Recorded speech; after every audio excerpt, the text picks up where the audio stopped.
En 3 mots, Ecoprom, ça a été du partage avec tout le monde, une analyse et une prise de conscience. Je sais pas quoi dire de plus.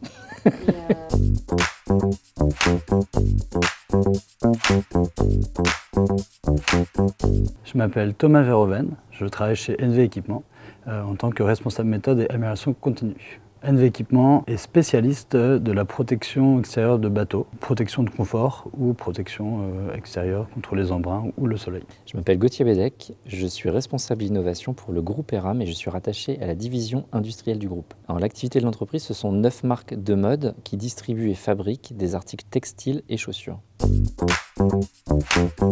Alors, la démarche d'éco-conception, elle a été démarrée lors d'un projet d'entreprise qui s'appelle Change for Good, qui nous donne une ambition, c'est de baisser notre empreinte carbone d'ici à 2030.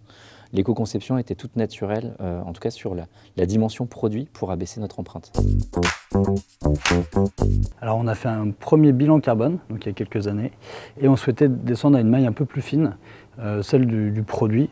Et du coup, on a décidé de travailler sur ce produit. Actuellement, pour info, on fait 500 nouveaux produits par an. Du coup, c'était hyper important pour nous d'intégrer ça dans la conception de base, d'où le lancement dans l'aventure Ecoprom. Alors, le partage était l'une des premières raisons qui nous a permis de nous engager dans le programme Ecoprom, et puis une forme aussi de cooptation, en tout cas de réconfort par rapport au choix que l'on a entrepris sur le sujet.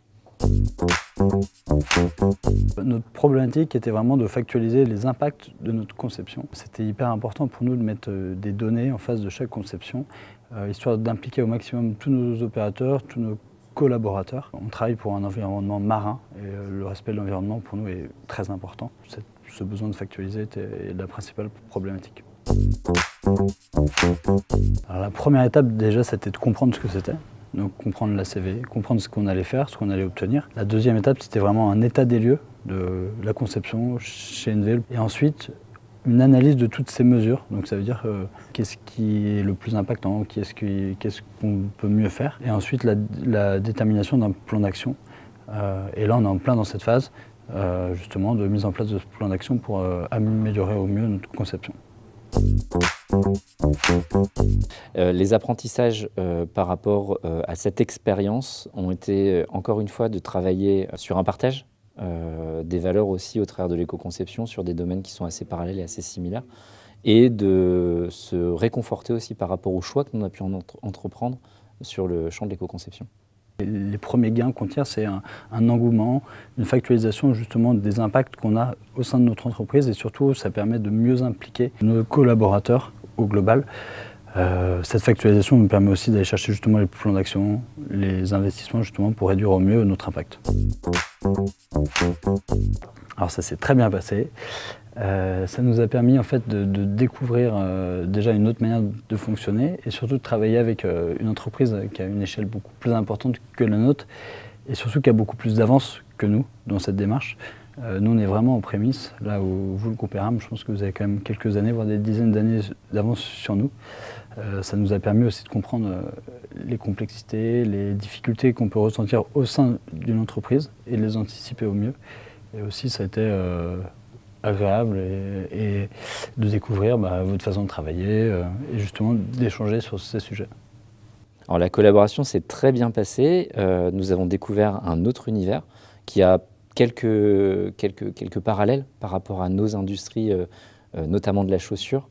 Et donc, ça s'est très bien passé.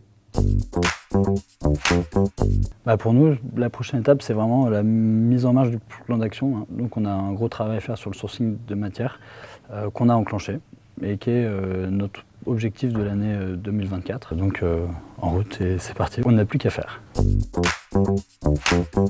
Alors, le groupe ERAM ambitionne d'être un acteur reconnu pour ses performances responsables. Donc on a engagé le programme d'éco-conception depuis quelques années. Alors on est ou on n'est pas en retard par rapport au monde de la mode, puisqu'il y a un volet réglementaire qui est important. On passe à une deuxième étape aujourd'hui sur le processus d'éco-conception, puisqu'on travaille aujourd'hui sur la circularité de nos produits et la compréhension des usages de nos produits pour demain travailler sur la réparation, sur la durabilité, sur le recyclage des matières issues des produits fin de vie.